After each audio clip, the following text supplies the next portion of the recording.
What really happened to Glenn Miller?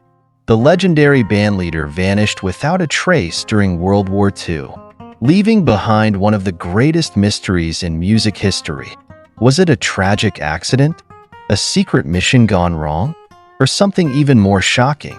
Decades later, newly uncovered documents may finally reveal the truth behind his disappearance. In this video, we'll take you through Glenn Miller's rise to fame, his impact on the big band era, his contributions to the war effort, and the chilling theories surrounding his final flight. Before we dive in, make sure to subscribe to Unraveled and turn on notifications so you never miss an episode of our deep dives into history's biggest mysteries. Hit the like button if you love uncovering hidden stories, and drop a comment with your thoughts. Was Glenn Miller's fate just a tragic accident? Or is there more to the story? Now, let's unravel the mystery behind one of music's most haunting disappearances. When Glenn Miller, the legendary bandleader, mysteriously vanished during World War II, the world was left searching for answers. For decades, speculation and theories swirled. But it wasn't until 2014 that newly uncovered documents finally revealed the shocking truth. If the big band era had its equivalent of a rock star, that person was undoubtedly Glenn Miller. Despite his somewhat bookish appearance in his tuxedo and glasses, he was adored by fans in a way that few musicians of his time were. However, much like other iconic figures whose careers were cut tragically short, Miller's demise was shrouded in uncertainty, and to this day, his body has never been recovered. Born on March 1, 1904, in Iowa, Alton Glenn Miller, like many in his family, preferred to go by his middle name. In 1915, his family relocated to Nebraska, where young Glenn took up work milking cows to earn extra money.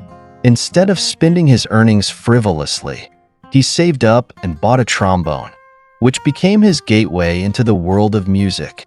He soon joined a local orchestra, expanding his musical repertoire to include the mandolin and cornet. His dedication was so intense that he even skipped his high school graduation to play a gig. This pattern of prioritizing music over academics continued into his college years, ultimately leading him to drop out entirely. Without a degree, Miller chose to pour all his efforts into music. He moved to New York City, where he delved into the Schillinger system, a mathematical approach to composing music. Around this time, he penned a tune, initially giving it the rather uninspired title Miller's Tune. That composition would later evolve into Moonlight Serenade, which became his signature piece. However, making a name for himself in the competitive music scene of New York was no easy feat. While playing trombone for Ben Pollock's band, Miller found himself overshadowed by a new musician in town, Jack Teagarden. Not only was Teagarden more skilled, but he also began taking over Miller's solos. Unwilling to remain in anyone's shadow, Miller shifted his focus toward composing and arranging music instead. His career was steadily gaining traction, and with professional success on the horizon, he decided it was time to settle down. Miller had his sights set on Helen Berger, a woman he had dated back in college. While Helen was more than willing to marry him, her parents were far from convinced that a musician's lifestyle could provide financial stability. Undeterred by their concerns, Helen defied her family's wishes, moved to New York, and married Miller. Now, he not only had to prove his own worth, but also demonstrate to his in-laws that he could provide for their daughter. With financial backing from his friend Simon Schrimm, Miller formed his own orchestra. By the spring of 1938, his career was finally beginning to take off. His name was becoming well known in the New York music scene. And then he received a life-changing call. The Glen Island Casino, a venue renowned for launching musical careers, had invited him to perform. When he and his band arrived, they were astonished to find an audience of 1,800 people eagerly awaiting their performance. By the following year, Time magazine reported that out of the dozen or so songs found in most jukeboxes across America, at least 2, and sometimes as many as 6, were Miller's. His music was sweeping the nation.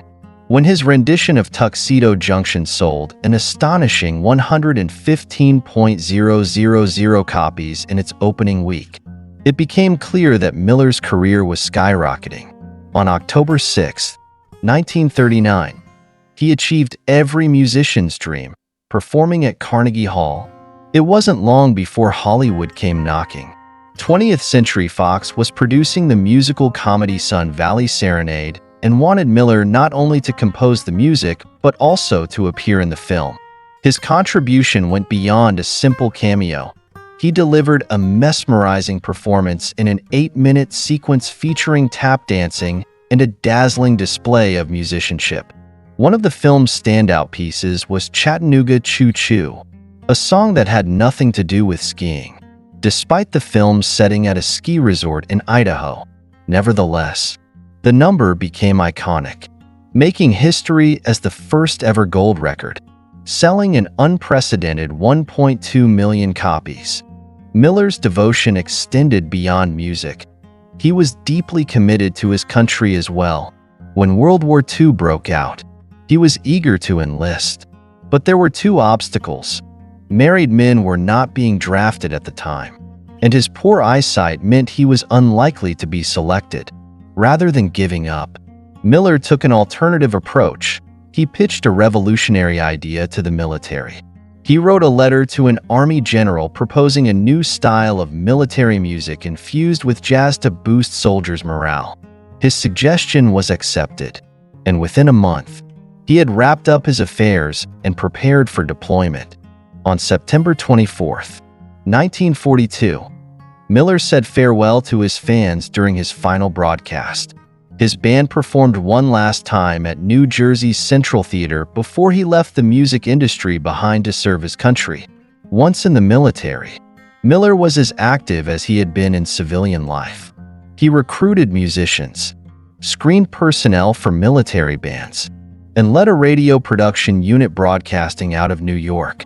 However, his innovative jazz-infused marching arrangements met resistance from traditionalists. Undeterred, Miller fought to implement his vision and ultimately succeeded. His influence transformed military music forever. In May 1944, General Dwight D. Eisenhower personally requested Miller's unit be sent to Europe, believing that no one else could lift the spirits of the troops as he could. On June 19th, Miller arrived in London, stepping directly into the chaos of World War II. His unit initially set up operations at a BBC radio office in an area frequently bombarded by German air raids. Sensing the danger, Miller arranged for his unit to relocate, an instinct that likely saved their lives, as the BBC office was destroyed in an airstrike the following day, killing 150 people. While in England, Miller collaborated with actor David Niven to coordinate a move to France, where they intended to perform for recovering soldiers and those on leave. However, logistical delays prevented the relocation from proceeding as planned. To expedite preparations, Niven promoted Miller to an executive role, allowing him to travel ahead of the band to make arrangements. Originally scheduled to fly on December 14th, his flight was canceled due to poor weather. The following day, Lieutenant Colonel Norman Basel invited Miller to accompany him on a flight to Paris aboard a small single-engine UC-64A Norseman aircraft. Technically, Miller was not authorized to board the plane, but he did so anyway. That decision sealed his fate. On December 15th, at approximately 2 p.m., the aircraft departed from RAF Twinwood Farm. It was the last time Miller, Basel, or the pilot were ever seen. The next morning, Allied forces were caught off guard by a massive German counteroffensive, the Battle of the Bulge. Amid the chaos, no one initially noticed Miller's absence, and it wasn't until 9 days later that he was officially reported missing. when two senior officers finally delivered the heartbreaking news to Helen Miller. She was left speechless. Their family had recently adopted a son, Stephen, and had just welcomed a baby girl, Johnny, whom Glenn had never even met. On Christmas Eve 1944, the world learned of Miller's disappearance, though many assumed his plane had crashed due to fog and icy conditions. Alternative theories emerged. Some suggested he had been targeted by German forces, while others proposed a tragic accident caused by Allied bombers dumping unused explosives over the ocean, potentially striking Miller's plane. Years later, an amateur plane spotter's records confirmed that Miller's aircraft had been on course, debunking the friendly fire theory. Then, in 1987, a fisherman in England unknowingly hauled up a plane wreck in his nets before releasing it back into the sea. When he later saw a photo of Miller's aircraft, he realized it may have been the same one.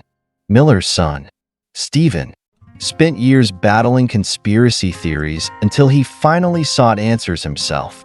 Military records uncovered by historian Dennis Sprague suggested that the plane's fuel intakes had frozen, leading to engine failure over the English Channel. Tragically, Stephen passed away in 2012, never knowing with certainty what had happened to his father, the unparalleled Glenn Miller. The legacy of Glenn Miller, despite his tragic and mysterious disappearance, has endured through the decades, continuing to captivate audiences and music historians alike. His name remains synonymous with the big band era, and his recordings continue to be celebrated, evoking nostalgia and admiration for the golden age of swing music. His contributions to both the music industry and military morale during World War II set him apart as not just a musician but as a cultural icon whose influence extended far beyond his era. The theories surrounding his disappearance only added to his mystique. In the immediate aftermath, many accepted the simplest and most logical explanation. His plane had crashed into the English Channel due to poor weather conditions, possibly because of ice forming on the fuel intakes. However, the lack of any official wreckage or remains left a void that was soon filled with speculation, alternative theories, and even conspiracy-driven narratives. One such theory suggested that Miller had been on a secret intelligence mission and was captured by the Germans. This idea was fueled by the fact that he had been given an unusually high degree of autonomy in his movements and assignments within the military.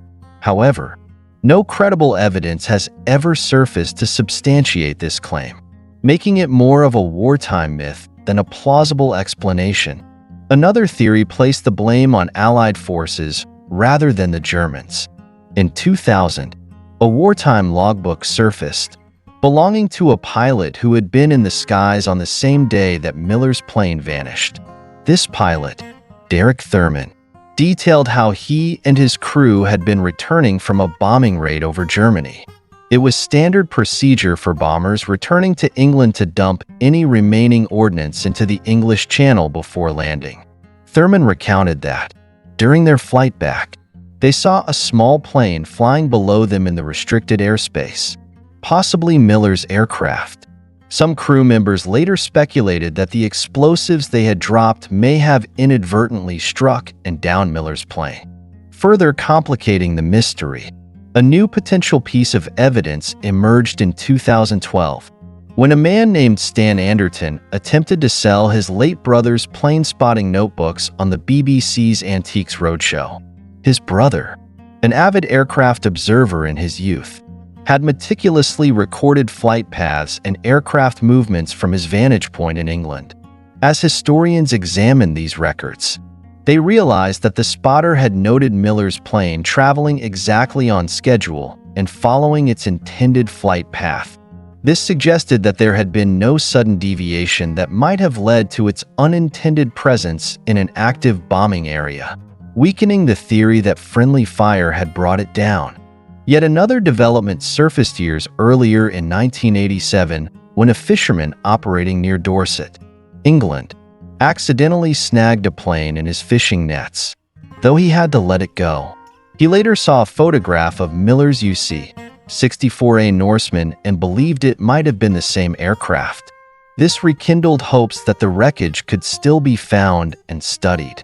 However, despite efforts by the International Group for Historic Aircraft Recovery to determine whether the sunken plane was indeed Miller's, no definitive proof has been established. Miller's disappearance had a profound impact on those who knew him, particularly his family. His wife, Helen, who had supported his career against her parents' wishes, found herself widowed with 2 young children, one of whom Glenn had never even met. She remained devoted to his memory for the rest of her life, ensuring that his contributions to both music and military service were never forgotten. His son, Stephen, grew up in the shadow of his father's mystery. Over time, the constant rumors and conspiracy theories surrounding Miller's fate took their toll on him.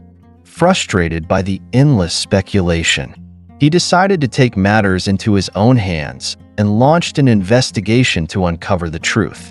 He enlisted the help of Dennis Sprague, a historian and expert on Glenn Miller's life, who had spent years researching the musician's career and disappearance. Through meticulous research, Sprague discovered previously overlooked military documents that provided crucial insight into what likely happened to Miller's plane. According to these records, the most plausible explanation was that the aircraft's fuel intake system had frozen, causing engine failure over the English Channel. This theory was consistent with the freezing temperatures of that December day and explained why there had been no distress signals or reports of an emergency landing attempt. Tragically, before these findings could bring any closure, Stephen Miller passed away in 2012, never having fully uncovered the fate of his father. Despite the lingering questions surrounding his death, Glenn Miller's impact on music history remains undeniable.